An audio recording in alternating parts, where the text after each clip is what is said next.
Mas se você está em Deus, se você é filho de Deus, entenda que todas as coisas cooperam para o bem daqueles que amam a Deus, inclusive as coisas más. E Deus é capaz de fazer aquilo que é negativo ser convertido em algo bom para a sua vida. Somente Deus pode fazer isso. Deus pode fazer com que o seu passado possa ser apagado e completamente Ele possa cooperar para o seu bem. Muitas das vezes você pode pensar: o que eu estou precisando é de uma conta bancária melhor, o que eu estou precisando é de mais bens. Mas na verdade, o que você está precisando é de Cristo. No fundo, o que você precisa é de Cristo. Porque você já tem buscado tantas coisas, você já tem se voltado para tantas coisas. Isso não tem trago ao seu coração satisfação plena. Porque no fundo, não vai se trazer mesmo. Que você precisa de Jesus. Eu preciso de Jesus. Jesus é suficiente. Nem tudo aquilo que está dando errado na nossa vida, ou que deu errado, não significa que Deus não esteja por trás disso. Quando ministros do Evangelho não entendem que Jesus é suficiente para as pessoas, eles querem dar Cristo e algo mais. Querem dar Cristo e a religião, querem dar Cristo e sistemas humanos, querem dar Cristo e tradições humanas, querem dar Cristo e outras coisas. Mas quando você entende que Cristo é suficiente para as pessoas, você entende que se você der Cristo às pessoas, você vai estar doando tudo aquilo que elas precisam para serem transformadas, salvas, santificadas e restauradas ao coração de Deus. Porque tudo estava dando errado na vida de Jó. Mas quem é que estava por trás daquilo? Deus. E quando alguma coisa dá errado e é Deus que está por trás dela, pode ter certeza que você vai receber algo melhor. Nem tudo aquilo, às vezes, que está dando certo, significa que Deus está aprovando. Existem coisas que podem estar dando certo na minha e na sua vida, mas que Deus não está por trás disso, sabe por quê? Aquilo que pode estar dando certo, mas não faz parte da vontade de Deus, Deus não está envolvido nisso. Aquele que começou a boa obra é fiel para terminar em sua vida. E por último, Deus é fiel. Crê na fidelidade dele. Ele é fiel acima das estrelas. Ele é fiel acima de todas as coisas. Ele é fiel acima das minhas fraquezas. Ele é fiel acima das minhas imperfeições. Deus é fiel. Queridos, nesse momento eu chamo a sua atenção para a palavra de Deus. Se você tem a sua Bíblia aí perto de você, aproveite, abra comigo no livro de Jó, capítulo 42 e o versículo de número 12. Jó, capítulo 42 e o versículo de número 12. Se você não está com ela aí perto, aproveite para buscar a sua Bíblia agora. Espera um tempinho para você acompanhar comigo, ok? É muito importante porque a palavra de Deus, ela é luz para o nosso caminho. Ela nos direciona, nos fortifica, nos fortalece, nos conduz, nos ilumina, nos abençoa, nos alimenta, nos liberta. A palavra de Deus concede a você a resposta que talvez você tenha procurado em tantos outros lugares. Talvez você tenha batido em muitas portas. Talvez você tenha procurado resposta em pessoas e tenha se decepcionado com isso. Talvez você tenha procurado respostas em situações fora dos propósitos de Deus, não tem encontrado, porque na verdade sempre vai ser assim. O homem busca satisfação em tantos outros lugares, e o único lugar que Deus deixou para que o homem possa ser satisfeito é no próprio Deus. A maior dádiva que Deus dá ao homem é o próprio Deus. E a Bíblia diz que Deus deu o seu próprio Filho para que todo aquele que nele crê não pereça, mas tenha a vida eterna. Não importa quem você seja, creia em Jesus Cristo e você receberá um tempo novo de Deus em sua vida. Amém? Então, se você já achou comigo a porção da palavra de Deus no livro de Jó, capítulo 42, versículo 12, e vamos ler o versículo também 17, ok? Vamos lá?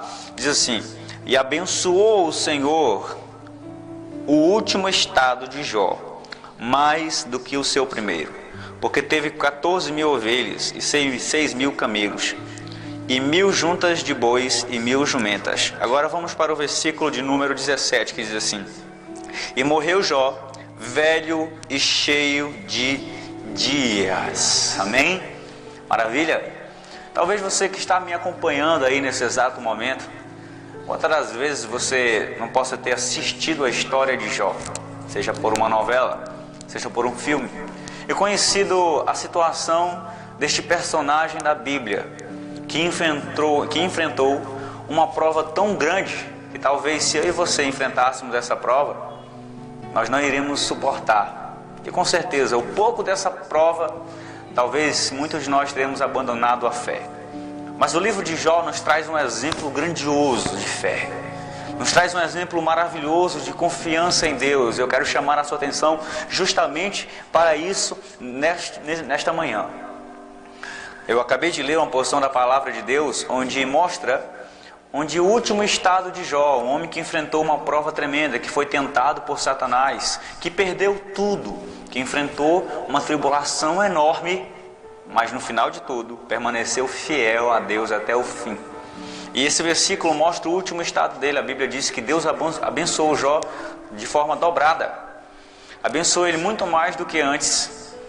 E quando eu chego aqui no final deste versículo, significa que eu já posso ter lido a história dele, né? E o final da história dele é melhor, o segundo momento dele é melhor do que o primeiro. Agora escute. Quando eu olho para o livro de Jó, esse livro me fala muitas coisas especiais a respeito de Deus. Mas eu separei 3 coisas que falam mais alto ao meu coração quando eu leio o livro de Jó. Quando eu vejo a situação, a tribulação que esse homem enfrentou, que ele suportou. Esse livro de Jó me falam 3 coisas. Eu quero apresentar essas 3 coisas a você. Quando você lê o livro de Jó, você pode perceber um primeiro princípio. Qual? O livro de Jó nos fala da suficiência de Cristo. O que significa isso, irmão Léo? Significa que Jesus é suficiente. Jesus era suficiente, Deus era suficiente para Jó.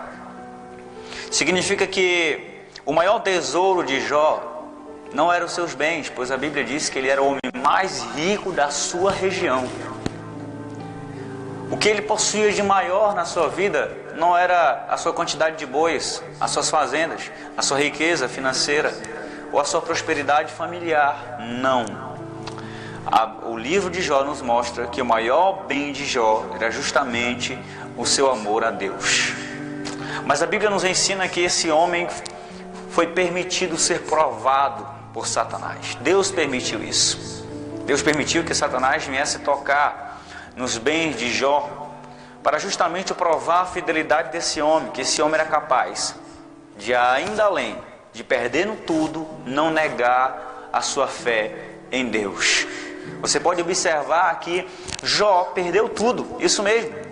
Você já imaginou em um dia só um homem perder filhos, perder bens, perder a saúde? Pois em um só dia esse homem perdeu tudo, pois Satanás tocou em todas as áreas da vida dele. A única coisa que Satanás não tocou na vida de Jó foi a sua alma, porque ali Deus não permitiu que Satanás tocasse. Mas observe que em um dia só ele perdeu tudo. Mas o interessante é que, acima dele perder tudo, ele não perdeu a sua fé em Deus.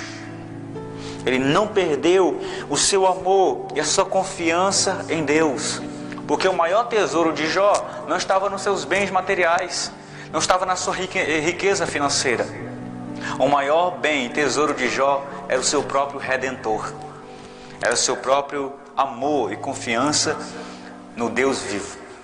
Agora escute. Algumas coisas vêm ao meu coração quando eu leio o livro de Jó. Parece que Deus me pergunta assim: será que eu tenho sido suficiente na sua vida, Léo? Será que eu tenho estado acima de tudo? Talvez se eu tocar em algumas coisas suas, será que eu vou continuar sendo suficiente em sua vida? Deus pergunta para você nesse dia: eu tenho sido suficiente para você? Eu tenho estado acima de tudo em sua vida?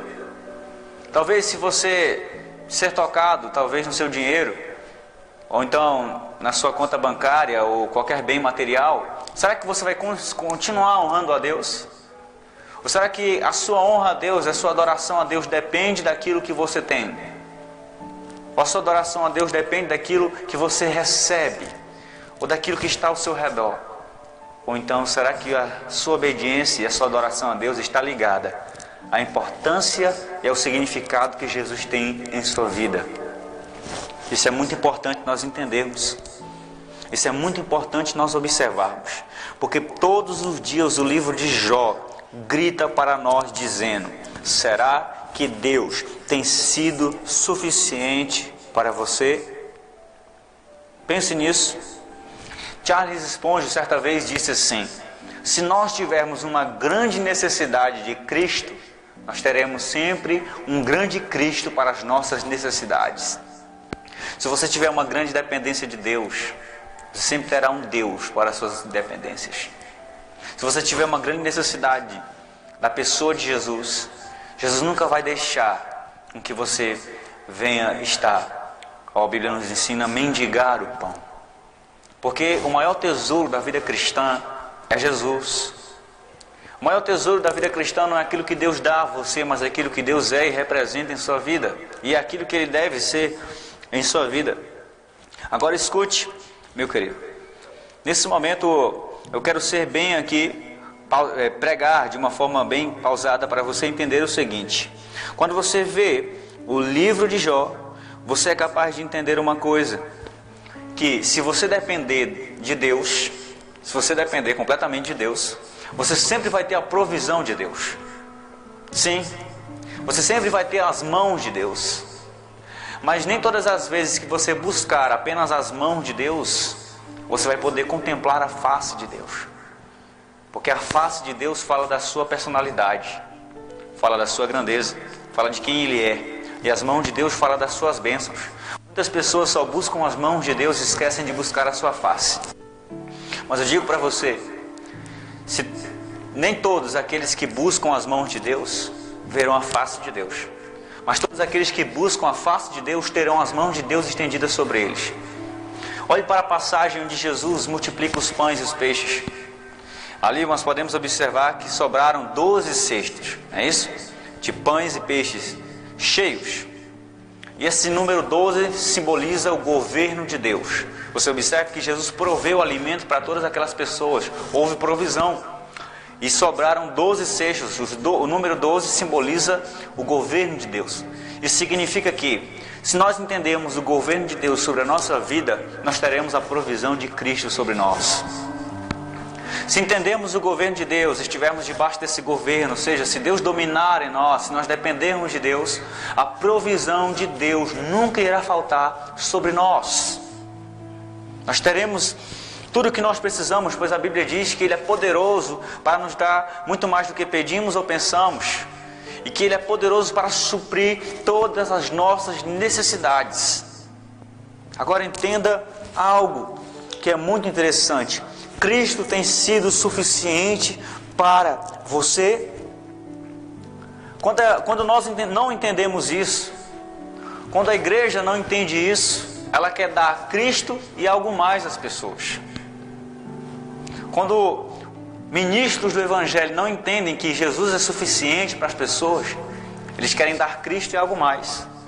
Querem dar Cristo e a religião. Querem dar Cristo e sistemas humanos. Querem dar Cristo e tradições humanas. Querem dar Cristo e outras coisas.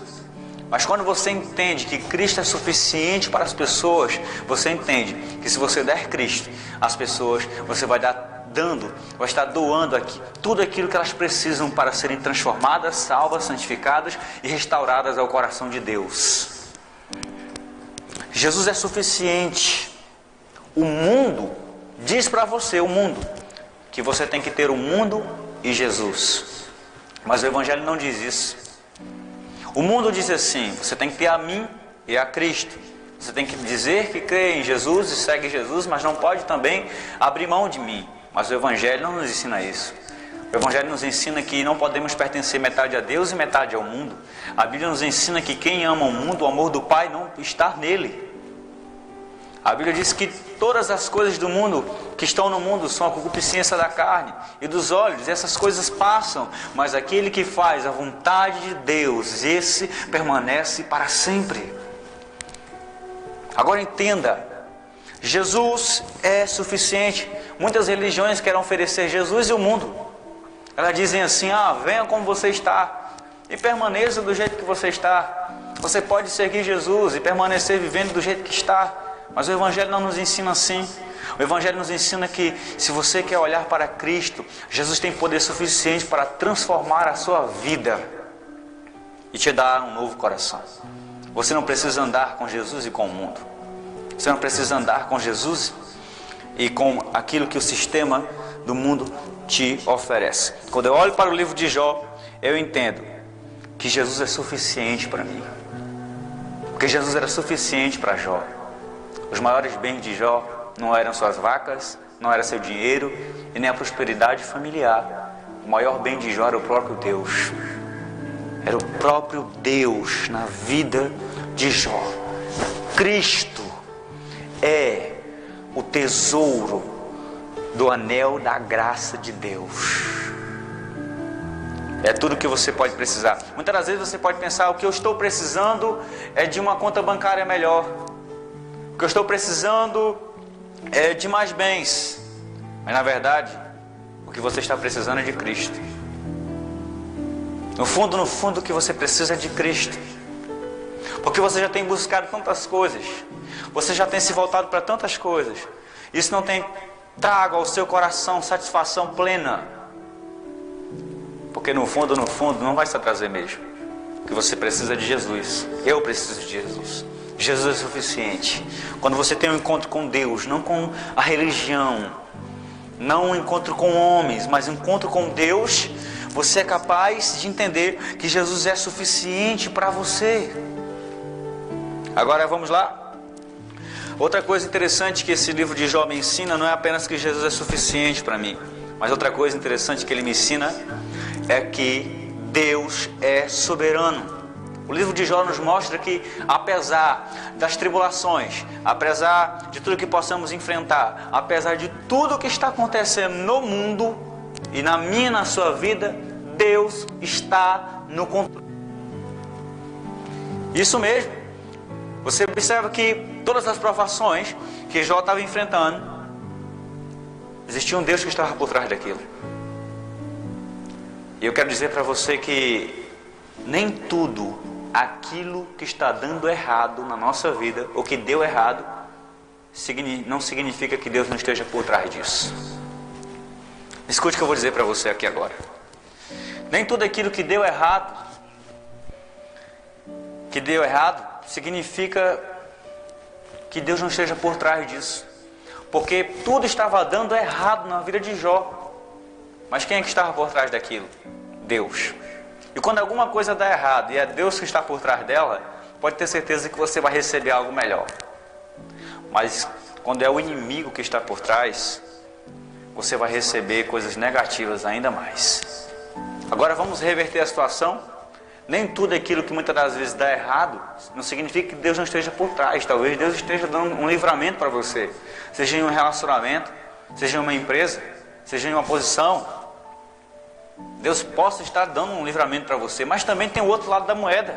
Nem tudo aquilo às vezes que está dando certo significa que Deus está aprovando. Existem coisas que podem estar dando certo na minha e na sua vida, mas que Deus não está por trás disso. Sabe por quê? Aquilo que pode estar dando certo, mas não faz parte da vontade de Deus, Deus não está envolvido nisso.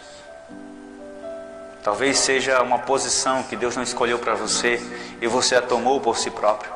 Deus jamais vai nos dar algo que nos prejudique o nosso relacionamento com Ele. Você pode identificar aí. Deus jamais vai responder uma oração que Ele sabe que se Ele responder, você vai abandoná-lo. E se qualquer coisa que Deus possa dar a mim e a você começar a prejudicar o nosso relacionamento com Ele, Deus irá corrigir o nosso amor. Deus irá reverter a situação. Olhe para a vida de Jó. Em um dia só deu tudo errado, mas Deus estava por trás disso.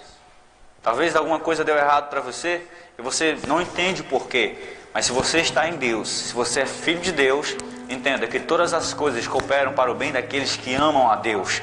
inclusive as coisas más. E Deus é capaz de fazer aquilo que é negativo ser convertido em algo bom para a sua vida. Somente Deus pode fazer isso. Deus pode fazer com que o seu passado possa ser apagado e completamente ele possa cooperar para o seu bem. Deus pode fazer com aquilo que é mal, que aconteceu de negativo em sua vida, possa abençoá-lo. Somente Deus pode converter o mal em bem, a bênção em maldição, a maldição em bênção. E por último, segunda coisa que esse livro de Jó me fala é que Deus está no controle de todas as coisas. E outra coisa interessante é que o livro de Jó me mostra a fidelidade de Deus. Que a fidelidade de Deus em restaurar o estado de Jó não dependia da fidelidade de Jó. Mas Deus foi fiel à sua palavra. Olhe para a vida de Abraão. Abraão mentiu. Abraão teve medo, mas Deus cumpriu a promessa dele. Porque a fidelidade de Deus não depende muitas das vezes do nosso desempenho espiritual, mas daquilo que Ele prometeu. E se você crê naquilo que Deus prometeu para você, olhe para Ele, avance pela fé, que Deus é fiel para cumprir em sua vida tudo aquilo que Ele prometeu. Aquele que começou a boa obra é fiel para terminar em sua vida. Amém? Então, eu quero chamar a sua atenção agora. O livro de Jó nos mostra 3 coisas. Primeiro, Jesus é suficiente. Jesus deve ser tudo o que você precisa. Deve ser tudo o que você tem. Segundo, Jesus está no controle. Nesse exato momento, alguém que está me assistindo aí está entrando em pânico. Eu digo para você, não entre em pânico, porque Jesus está no controle dessa situação. Não faça isso com a sua vida. Deus está no controle dessa situação e vai mudar a sua história. Receba essa palavra nesse momento. Você talvez aí agora que está me assistindo, você quer fazer algo mal com você e com outra pessoa. Não faça. Deus está no controle da sua vida e vai reverter isso. Amém? E por último, Deus é fiel. Crê na fidelidade dele. Ele é fiel acima das estrelas. Ele é fiel acima de todas as coisas. Ele é fiel acima das minhas fraquezas. Ele é fiel acima das minhas imperfeições. Deus é fiel. Eu quero convocar você agora a orar juntamente comigo e encerrarmos esse programa. Eu quero orar também pelas pessoas de Paragominas, por aquelas famílias. Você pode orar comigo em favor daquelas famílias que perderam tudo por causa da enchente? Então vamos orar, porque Deus está no controle. Senhor meu Deus, eterno Pai, eu te apresento agora cada pessoa que ouviu esta palavra. Eu não sei, Pai, mas eu sei que muitas pessoas estão ouvindo isso agora e a tua palavra foi de encontro à necessidade dela. Faça ela entender agora que o Senhor está no controle. Faça ela entender agora que o Senhor pode reverter situações negativas para cooperarem para o bem. Faça ela compreender do que ela está precisando. Não é de uma nova experiência sexual, não é de mais um copo de bebida, não é de mais um trago em alguma droga. De que ela está precisando realmente é de Jesus, é de um encontro com Deus, é de uma mudança restauradora de vida através do momento que ela olha para a cruz e crê em Jesus de todo o seu coração. Meu Deus, faça ela entender também que o Senhor é fiel para mudar a história dela, a situação dela. Em nome do Senhor Jesus, que essa palavra venha através dessa câmera, ser soprada pelo Espírito Santo e tocar os corações. Venha dobrar os nossos corações diante da tua palavra. Em nome do Senhor Jesus, assim eu oro e te agradeço. Pai, olha para as pessoas de Paragominas. Muda a situação, Pai. Oh, meu Deus, recolhe aquelas famílias que perderam tudo por causa das enchentes. Conceda a provisão, Pai, através das mãos humanas, através da tua mão poderosa. Muda a situação. Alcança as outras cidades que também estão enfrentando muitas enchentes por esse período de chuvas fortes. E em nome de Jesus seja glorificado em tudo. Assim nós oramos e te agradecemos. Amém.